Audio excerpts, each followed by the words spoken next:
Pulling out the big guns for Friday. Serious business. Good afternoon. Happy Friday. Let me start by addressing the Black Hawk helicopter crash in Iraq. At least from initial reporting, the crash does not appear to have been caused by enemy action. However, this incident is under investigation. This tragic crash reminds us that all our courageous men and women take extraordinary risks every single day in service of our country. American troops, alongside their coalition partners, continue their efforts to defeat ISIS in Iraq and Syria and to prevent its reemergence. As the President tweeted, our thoughts and prayers go out to the families and loved ones of the brave troops lost. Their sacrifice and service to our country will never be forgotten. Looking ahead to next week, the President will be traveling to New Hampshire on Monday. The purpose of this trip is to further enforce the administration's commitment to combating the opioid crisis. As the President said in his State of the Union address, this administration is committed to fighting the drug epidemic and helping get treatment for those in need, for those who have been hurt so terribly. The struggle will be long and it will be difficult, but as Americans always do, in the end, we will succeed. We will prevail. As you all know, the last couple of weeks we have highlighted Democrats' unprecedented effort to stop the President from filling his administration with highly qualified nominees. Today, we have a special guest with us to provide some additional details on that front. Mark Short, our Director of Legislative Affairs, will come up now to make a statement and take a few questions. Then I'll be back up after he's done to take your questions on other news of the day. Thanks. Mark. Thanks, sir. Hey, good afternoon. Since I know many of you are interested in White House personnel issues, we wanted to take a few minutes to discuss the historic obstruction that we have faced by Senator Schumer and Senate Democrats in confirming our nominees to enable us to fill out our White House. The Senate obviously has the constitutional responsibility for advice and consent.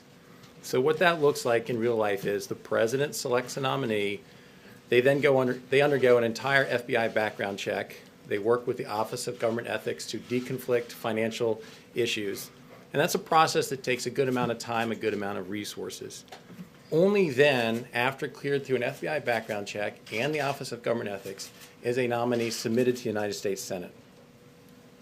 When they get to the Senate, they go through several additional evaluations, including meetings with staff, meetings with the members on both sides of the aisle.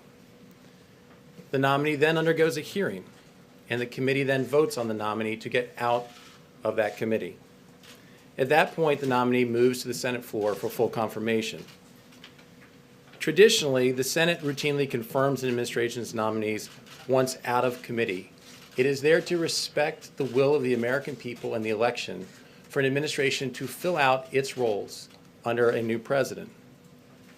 Instead, what Senator Schumer has done is to require cloture votes to essentially slow down the process and to obstruct. At this point, in the past 4 administrations combined, the last 4 administrations, the Senate had conducted 17 cloture votes combined. Cloture vote, in essence, being a filibuster on a nominee. 17 cloture votes in the last 4 administrations combined at this point. Today, the Senate has had 79 cloture votes in the first 14 months of our administration. 17 over the last 4 administrations versus 79 in the first 14 months of our administration. That is roughly 5 times the number of the last 4 administrations combined. Senator Schumer is essentially weaponizing a Senate procedure and demanding cloture votes on our nominees that he even eventually supports. 11 of the President's nominees have been approved without a single dissenting vote, yet still forced to go through 30 hours of debate to essentially slow down the Senate calendar simply for the purpose of obstruction. Even Senate Democrats have begun to call this out and to say it is getting to the point of ridiculous. At this rate, the United States Senate would take 11 and a half years to confirm our nominees. 11 and a half years to confirm our nominees. So let me give you one more example of the comparison historically. In the first entire term of the George H.W. Bush administration, his entire 4 years, he faced 1 cloture vote. In the entire 4 years of the Clinton administration, he faced 10 cloture votes. Under the George W. Bush administration, the entire first term, he faced 4 cloture votes.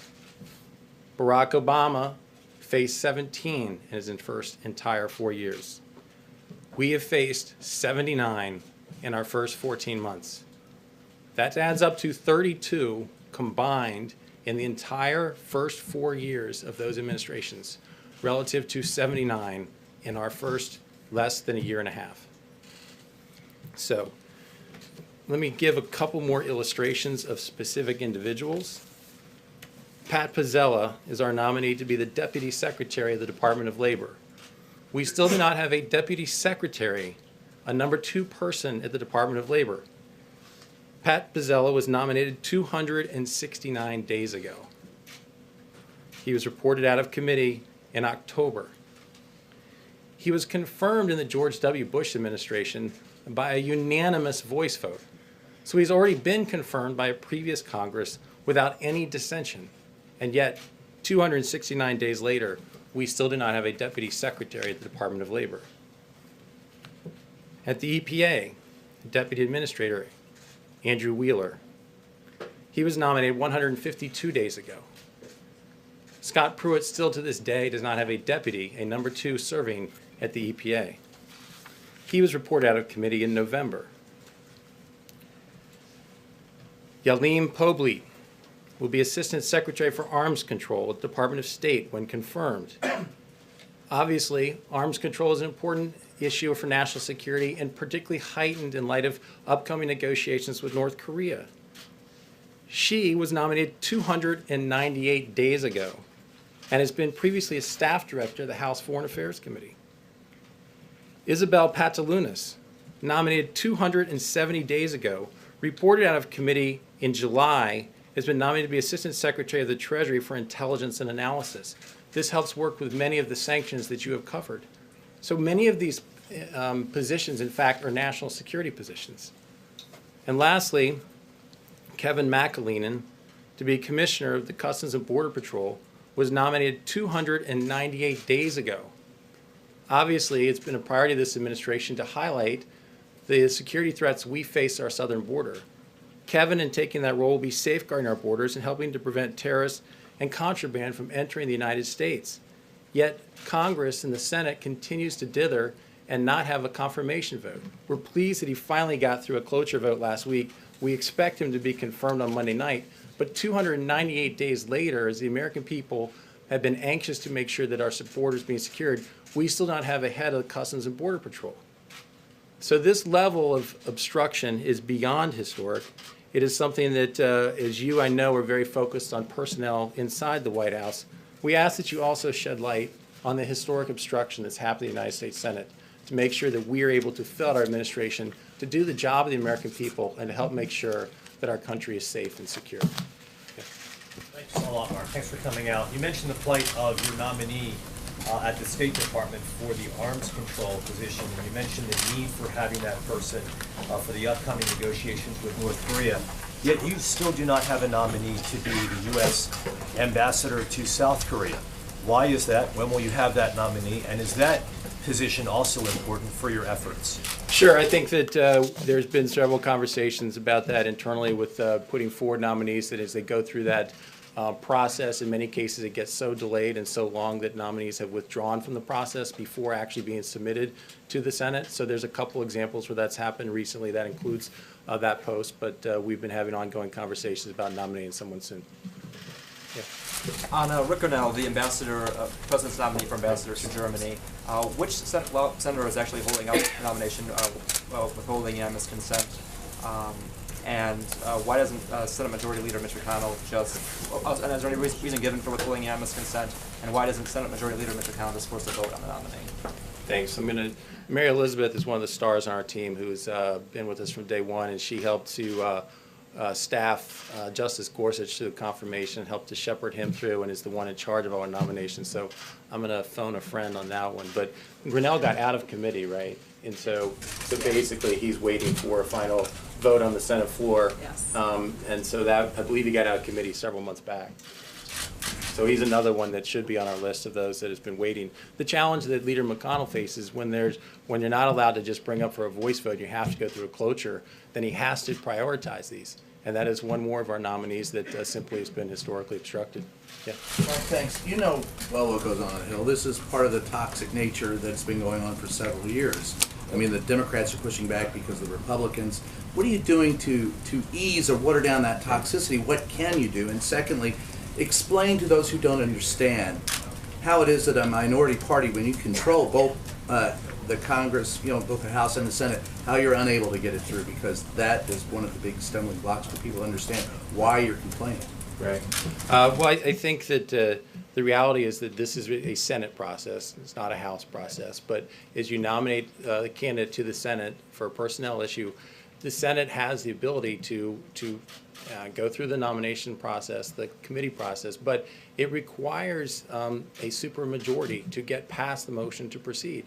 And what the Senate has done is they've basically said, we're going to require a cloture vote on these nominees, where historically, once out of committee, they would bring it to the Senate floor, they would just require an up or down vote. And you say that it's part of the toxicity that's been going on for some time. I think that's the point we're trying to make, is this hasn't been going on for some time. This has not been the tradition of the United States Senate to do what they're doing right now under Senator Schumer. It has not happened. It's the numbers I went through.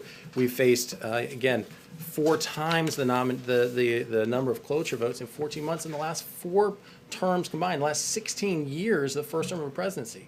So this is not what's historically been done. See it as a reflection of, for example, when Obama was in office and the Republicans said they're going to make it their prime concern not to pass any legislation that Obama favored. Don't you see that as part of the problem? I think part of the challenge is the American people got so frustrated with the way that Washington worked that they elected an outsider to come to Washington to try to help fix it. What we're trying to do is to shed light on the way that this town works and the way that currently the United States Senate is broken.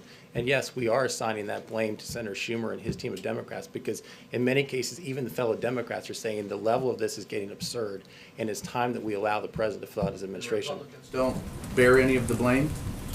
I think the reality is the Republicans are moving forward for these votes. I do think, as far as one of the solutions, this is going to be obviously an issue for the United States Senate, but I do think that that this will force pressure to continue to see more rules changes in the United States Senate. Mark, specifically, Mark, does the president still feel, do you feel that Rule 22 should be amended or eliminated to prevent what you're describing, which are national security ramifications? I mean, you have a number of positions that you are arguing are essential to the national security of the United States, and you say that this is something that Democrats are obstructing to. Republicans have 51 votes. What should happen? I think that the United States Senate is going to continue to have internal conversations about potential rule changes, and I think it's a very fair question. I want to be very respectful of having a White House determine what the United States Senate rules should be, but I think by continuing to highlight it and recognize the level of obstruction, I think it continues to put more pressure on the Senate to address this internally. Are you concerned, by the way? Well, I was just going to ask if you're concerned that this obstruction will carry over to the nominee for Secretary of State and the nominee for the CIA director. Thanks. I think that obviously the current director of the CIA is somebody who is incredibly qualified. As people know, he was graduated top of his class at West Point, graduated top of his class at Harvard Law School. I think has done a phenomenal job as director of the CIA. And when he went through that process, earned bipartisan support to be director of the CIA. So we would certainly hope that, considering only 14 months ago, 15 Senate Democrats crossed over to support his nomination, that they would also support his nomination to be Secretary of State. Likewise, we feel that Gina is uniquely qualified as somebody who has served in the CIA for 33 years, has been a station chief in multiple localities, has been commended by Democrats and Republicans alike for those that she served under in previous administrations. I think that she has incredible qualities. We're very excited about her nomination. We're excited that she would be the first female director of the CIA, and we would expect a quick hearing and moving forward with the vote, because these are very critical national security positions. Mark, has the president had any personal conversations with Senator Schumer about this obstruction, in your words, specifically, as he's been having conversations about infrastructure and other matters? Has he had Senate Democrats over here? And why haven't we heard more from him talking about this? And also, do you believe that just given the backlog here, how many more confirmation hearings can this Senate withstand as it leads to other potential personnel announcements that we may or may not be seeing in the coming days here? I think you're gonna, I think the president has been vocal about this. I think that perhaps I'm a warm-up act for him making a larger foray into this to make his case to the American people that the obstruction has gotten ridiculous. And yes, he's also spoken to Senator Schumer about his frustration with it. Is there the possibility that the president could offer something, make a deal where not everyone gets what they want, but has he offered anything to Senator Schumer in exchange for helping get some of these nominations through? I guess it's hard for me to understand what it is that we should be offering when the American people elect a president, elect a new administration to come in, and the expectation is they should be able to fill out their administration. The Senate has an advising consent role, but why should we be offering making a deal on something that should be the normal process of the United States Senate? For us, that would be kind of hard to understand. I mean, in his conversations on DACA, has there been any suggestion, we would make some concessions on DACA if you help get some of our nominations through? I think on DACA, the president's been very clear that he wants to make a deal. I think he put forward a very rational proposal, one that even provided a pathway to citizenship for 1.8 million people. I think we're frustrated that so far Democrats don't seem to actually want to come to the table. They want to politicize the issue. We stand ready to make a deal on that. But again, I reject the notion that this is something that should be offered for them just doing their job. They should just do the job for the American people. It shouldn't be something we have to barter in order for them to just do what they're supposed to do. On DACA, is there room for a smaller deal? Are you working a smaller deal now? One that doesn't have all four pillars, but that might be part of the omnibus? As I said, the president has been very open to continue negotiations on this. He's anxious to get a deal. He believes that it's important to secure our border, but he also believes passionately that these are people who have been in our country working productively, and in order to get a DACA permit have been obeying the law. So he wants to protect them. We're anxious to find a way to get a deal. That's a yes. Please. Thanks. Just to be clear, Mark, do the challenges of getting personnel cleared through the U.S. Congress prevent the president from changing the makeup of his cabinet right now if he wanted to?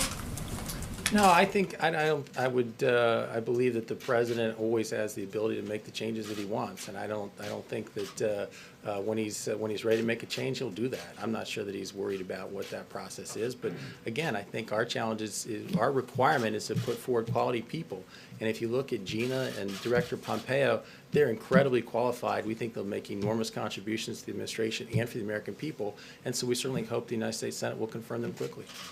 One follow-up. Thank you. Thanks for coming. Thank you, Mark.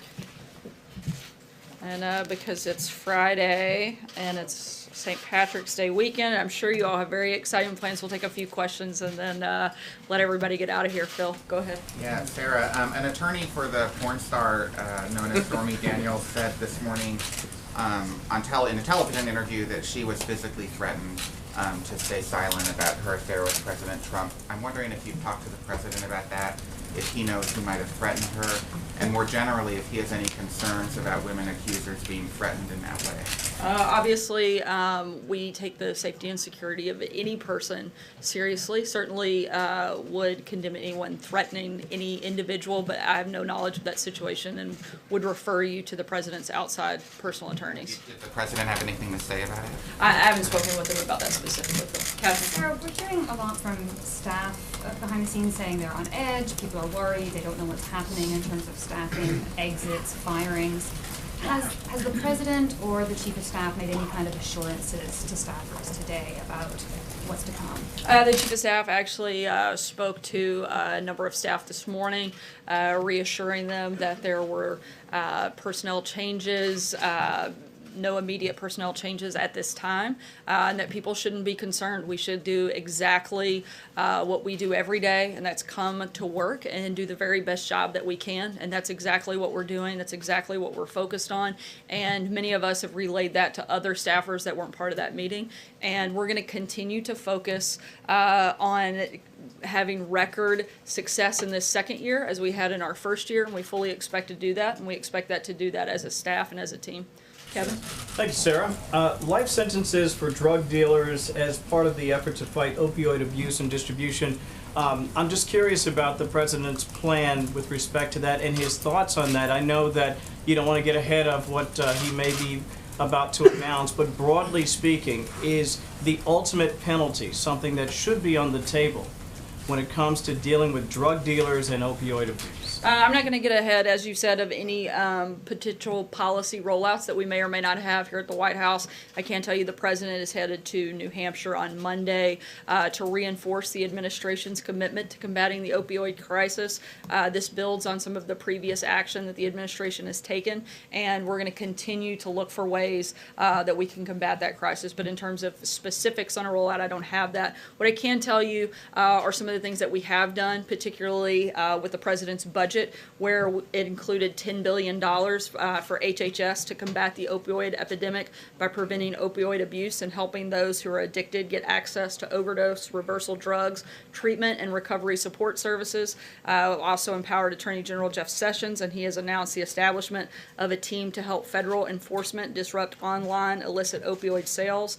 The Department of Veterans Affairs became the first hospital system to release opioid prescribing rates, and President Trump also signed the Interdict Act, which authorizes the appropriation of $9 million to U.S. Customs and Border Protection to prevent, detect, and interdict the unlawful importation of fentanyl and other synthetic opioids. Those are some things and steps that the administration has taken in terms of additional things and policies that we may roll out. I'm not going to get ahead of any potential announcements that may or may not happen next week. Sharika? Thank you. Sarah, you took to Twitter last night to ensure the public that McMaster's job was safe.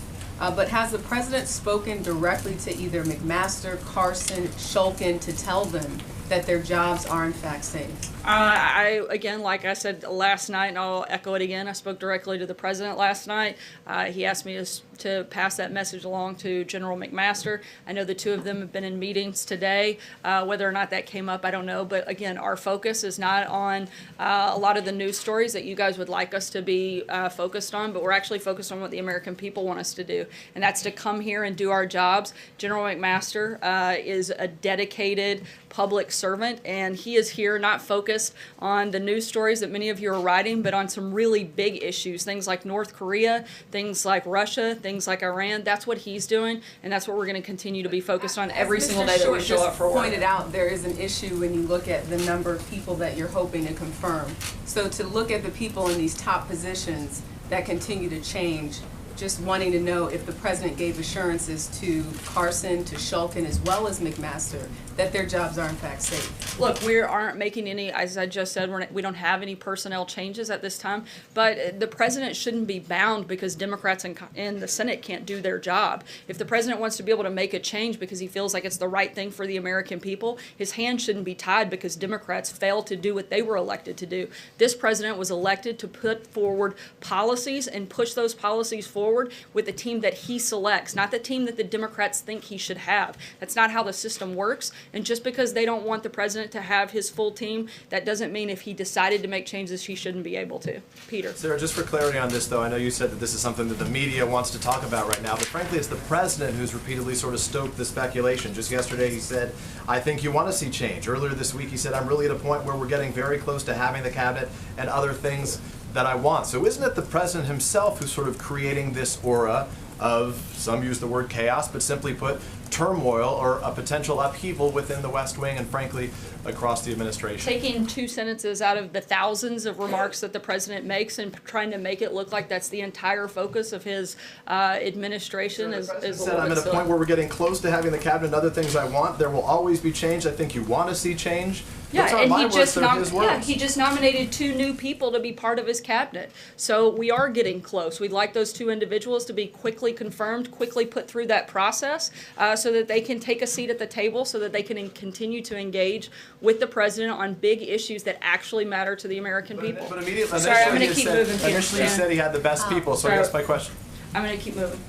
It's been a week since the U.S. accepted the North Koreans' offer for a meeting. Can you give us any update? Has the U.S. had any direct or indirect contact with the North Koreans, or are you still relying right now on this offer from the South Korean delegation? I'm not going to go into details on the internal U.S. government preparations, but I will say that this is a comprehensive approach in support of the president, and we're continuing to move forward with those conversations. Anything on timing? I know there's been talk of Still May. no updates on time or location. Dave? Thanks, Sarah. The government said this week that we've reached a point now where the government has added $1 trillion to the debt since President Trump took office. Obviously, that's not the direction he promised to go in the campaign. And he really doesn't talk about deficits much anymore.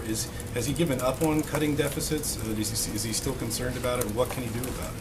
Of course he's still concerned. That's one of the reasons that the very first budget they put forward tried to address some of those concerns. We're continuing to look for ways that we can cut government. I think we've done that in a number of ways through the deregulation process, cutting out a lot of inefficiencies in government, and we're going to continue to do that and continue to push for policies that will help us reduce that. John? Sarah. Thanks a lot, Sarah. It's also been a week since the president announced that he will impose those stiff sanctions on imported steel and imported aluminum. And today the EU published a list of American products that would be targeted in retaliation for the tariffs the president intends to impose. It's an exhaustive list. Agriculture products, orange juice, motorcycles like Harley Davidson, Bourbon, Blue Jeans, tobacco, motorboats. What's your reaction to this threat of retaliation to the president's plan to impose those tariffs? The president's going to continue fighting for the American worker. He's also working with a number of individual countries and negotiating on areas of national security where we can work together, and there's some flexibility there, and we're continuing to have those conversations, and will continue through the next part of the end of next week, which is when I believe the deadline happens. On that, in your view and the administration's view, would those EU tariffs hurt American workers? Would they hurt American industry? Again, we're going to continue to have those conversations with individual countries, and we'll keep you posted on specific policies that happen. Correct. Yeah. Sarah, you're calling for quick confirmation of the CIA director. And Senator John McCain put out a statement calling for further scrutiny of her record, and in particular, what he called, a really dark period of torture and what he calls torture. So are you concerned about that nomination? It looks like it could be one or two Republican senators would be against it. Again, we're highly confident and certainly very excited about the nomination of Deputy Director Gina Haspel to take over at the CIA.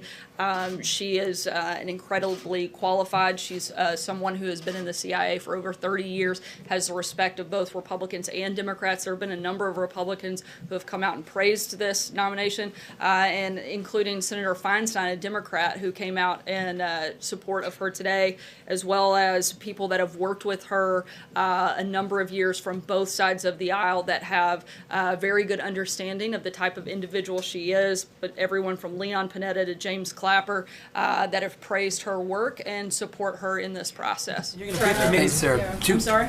Well, you'll brief committees about whatever they want to know about her tenure running the CIA black site. I'm sorry, can you speak up a little bit? You're going to be, the White House is going to be as fulfilling as possible about requests regarding her tenure running a CIA black site in Thailand? Certainly we'll be as cooperative as we can, but we specifically want to make sure that people actually have an accurate reflection, which I know some of the senators, including Rand Paul, made comments off of incorrect information. So we certainly want to make sure that they actually have accurate information, particularly before they go out and speak on behalf of their constituents. And as a member of the United States Senate, we hope that they take that role very seriously and get accurate information before they peddle it out in front of the American people. Trey? Thanks, Sarah. Two quick questions for you. You said you spoke with the president last night regarding these stories about potential staff turnovers here at the White House. And we spoke specifically about the story with General McMaster. What was the president's reaction to all of these stories? Did he see any truth in the reporting that was out there? As I said, the president said that it was not accurate, and he had no intention of changing, that they had a great working relationship, and he looked forward to continue working with them. And if I could ask you about Syria, the president last month called the situation on the ground in Syria a humanitarian disgrace, specifically in the suburb east of Damascus. Is the president taking any steps to try to correct this humanitarian disgrace other than releasing statements by the administration? We're continuing to look at all different ways the U.S. continues to denounce the Syrian regime and their violations of the United States Security Council, and we're going to continue to look at this, and we'll make determinations and announcements as we move forward. John? Yeah, thank you, Sarah. Turning away from personnel within the administration and personnel in the midterm elections, Danny Tarkanian, the insurgent candidate against Senator Hiller, abandoned his candidacy to run for the House, he said, at the urging of the president. Will the president be involved in other contested primaries involving Republican incumbents and try to discourage these kinds of challengers, who I might add more often than not are backed by Steve Bannon and Sebastian Gorka? I can't get into any specific races due to a little thing called the Hatch Act, but I can tell you that the president is going to continue to support people that support his policies and his agenda, and certainly those will be the type of candidates he would look to support. Olivier? Thanks, Sarah. A couple in North Korea. One, I want to go back to Shannon's question. Has the United States received any direct or indirect confirmation that the North Koreans are interested, or is the United States still acting on the South Korean representation of their negotiations? Again, I can't get into the details of the preparations and the progress being made, but I can tell you that we're continuing to move forward in hopes of having the meeting take place. And then seizing the opportunity offered by Mark's presence here today, my understanding from talking to people in Congress is that the administration has been asking lawmakers to hold off on any new package of North Korea sanctions, telling them both that the executive branch powers are sufficient in case should the need arise to impose more, but also to avoid inflaming the situation. Would either you or Mark address that? I know that we are continuing our maximum pressure campaign on North Korea. We're continuing to ask our allies to engage in that maximum pressure campaign, not to let up at any point for any reason until we see real progress on the promises that have been made by the North Koreans. Beyond that, I can't get into any conversations. Take one last question, Jeff. So we are about to enter the 15th month of this administration. Why is it that there is still a need for change inside the president's cabinet or among his circle of advisors? Look, as we've said many times before, you want the right people for the right time, and as policy priorities change, that means that sometimes you're going to have personnel change. That's not different for this administration as it has been in any other administration, and we're going to continue to add new staff regularly. I'll take one last question. Sorry, enjoy the drama. No, I did tell her enjoy the before I drama. would. Sorry, Jeff, I'm going to go to your colleague here. The last question. Thank you.